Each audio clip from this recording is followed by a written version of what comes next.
PCs are an expensive hobby. Whether you're looking to maintain your edge in the latest AAA titles by beefing up your graphics solution, wanting that new ultra-wide monitor so you could have multiple spreadsheets open at once, or jonesing for a dual Xeon setup for virtualization workloads, buying new parts can put a serious hurt on your wallet. At the same time, what are you supposed to do with your old stuff? Is it useless now, destined to die confused and alone in your grandparents' HTPC in a few years? How can you both score some good deals on your new gear while extracting some value from your older components? We're going to take a look at those questions in this video.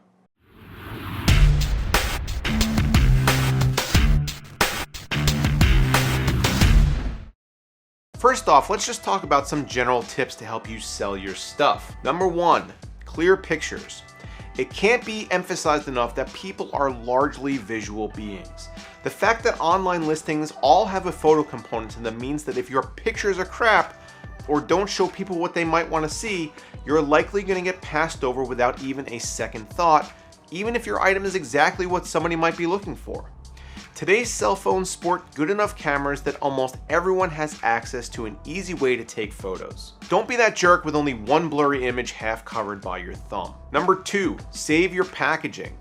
I am much more likely to buy your stuff if you also have all of the original boxes and packaging that came with it. Although clearly not a universal truth, this is a good indicator that you have taken care of the item in question and not just haphazardly torn the box open and jammed it in your PC tower. It's almost like selling a new product if you can offer a GTX 780 in an anti-static bag, nestled in its original foam packaging inside the retail box. The more expensive the item, the more people will want the box for it. Number three, be honest in your listing.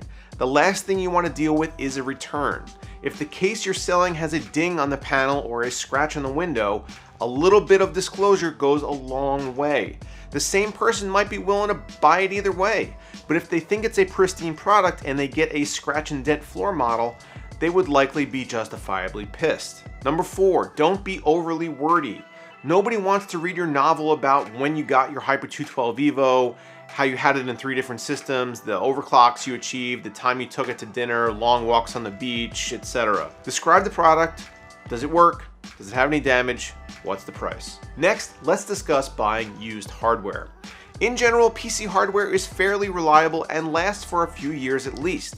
CPUs, power supplies, cases, and memory all see little to no degradation in performance over time unless they become physically damaged. Be slightly more wary of purchasing things like storage and graphics cards at rock bottom prices. SSDs are in general a better bet than spinning platter drives, which I would never buy used. If you have questions about a drive, request that the seller provide you with what's called a CDI, a readout of crystal disk info, which will tell you things like how much data has been written to it, the hours it's been in operation for, and if the drive is currently displaying any errors or bad sectors. Graphics cards tend to get used and abused more than any other device.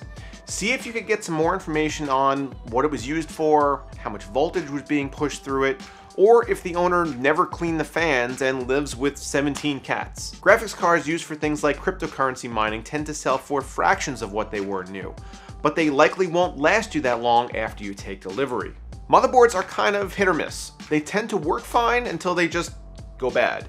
It's hard to judge where they might be in their life cycle, but in general, newer boards have a higher likelihood of lasting you a while. I personally don't have a problem with buying a used board from somebody I deem to be reputable. I would shy away from buying AIO coolers that have been used extensively.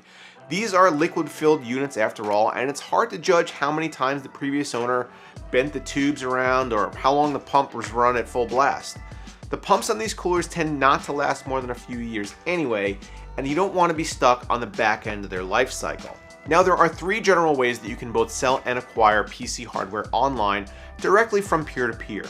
I'm going to run down the list from the most popular to the least popular and try to give you the lowdown on each. First up, we have the granddaddy of all online sales sites, eBay.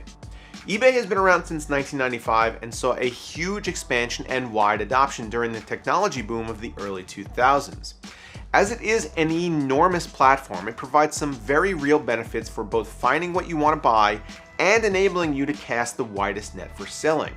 You can literally find anything on eBay, from thumb screws to full systems, and often you can find older stuff too.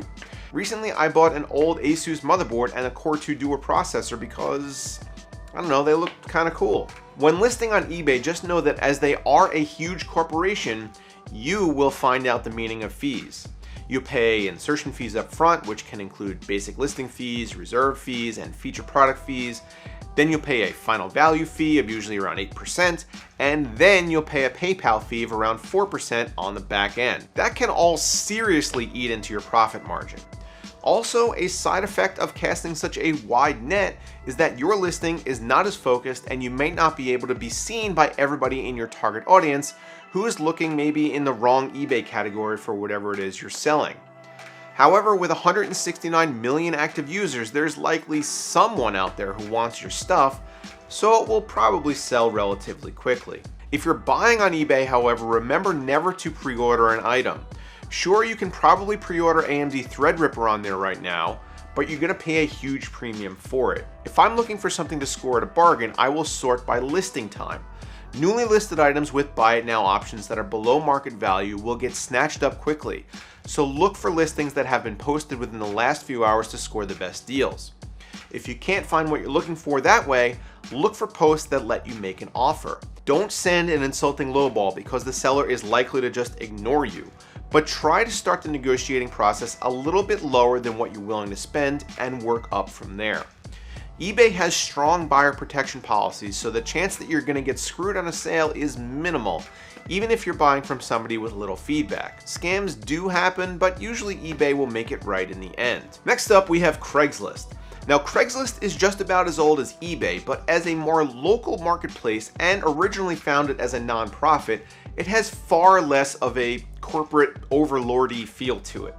While Craigslist sees about 60 million users per month in the US, remember that the vast majority of items bought and sold there are going to fall within a fairly tight geographical region, so your reach is far smaller. Consequently, you may not be able to find the exact item you want to buy and could end up having to make a compromise for a similar component. Most Craigslist transactions are completed in person with cash, so if this makes you uncomfortable, steer clear. Additionally, there is no buyer protection or seller protection, so tread carefully.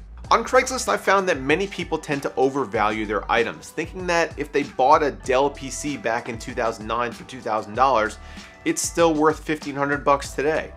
It's hard to convince people that their stuff isn't worth what they think it is, so don't try to talk somebody down who clearly isn't familiar with the market. It's just not worth it. On the other hand, haggling on Craigslist is a real thing.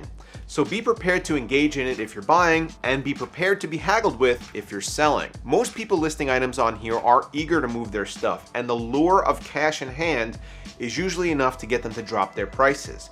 If you're selling and know you absolutely need $150 for your old GTX 970, try posting it for $165 or $170 and allowing people to negotiate you down. It will make them feel like they've accomplished something and are scoring some kind of a deal, and you'll end up with the funds you need. Lastly, let's take a look at my favorite place to buy and sell parts, the Reddit forum HardwareSwap. As with any subreddit, there are strict rules about posting here, so make sure you read them thoroughly before buying or selling. You'll need to compose your listings in a certain way, and every item you're looking to sell will need a timestamp, which is a photo of the item with a handwritten note of your username and the date. This helps reduce instances of fraud, and the community does an excellent job of policing itself. However, be aware that scams do happen here, and as a community forum, there are no actual buyer or seller protections available. Your best bet for protection is to use payment in the form of PayPal goods and services after sending or receiving an invoice. PayPal will provide a layer of protection to both parties in that case. The people on this forum are very knowledgeable, so the likelihood that you'll be able to score a deal off of somebody who doesn't know the market is slim. However, this forum exists for people to move items quickly, and as such, usually the asking price is below what the same product is going for on eBay by a good 10% or so. If you're a new seller, you won't yet have any confirmed trades, and people might be wary of working with you. You might be asked to ship an item prior to receiving payment, which might seem risky, but is a way to build rapport within the community. I would only recommend doing so if dealing with somebody with a significant amount of feedback, which is displayed next to their username. If this still makes you uncomfortable, you can offer to use an intermediary of some sort. HardwareSwap is a very fast-moving subreddit, and people are often posting multiple items in any given listing. You can usually find anything you need if it's less than a couple of years old, and even if you can't, make a listing asking for a specific part and usually somebody will have it. This is an enthusiast forum after all. So how do you guys buy and sell PC parts? Let me know in the comments down below. Also, don't forget to like this video if you found the information helpful, and get subscribed to the channel if you're not already. Check out my merchandise store as well as links to the buying and selling forums in the video description. And as always, thanks for watching.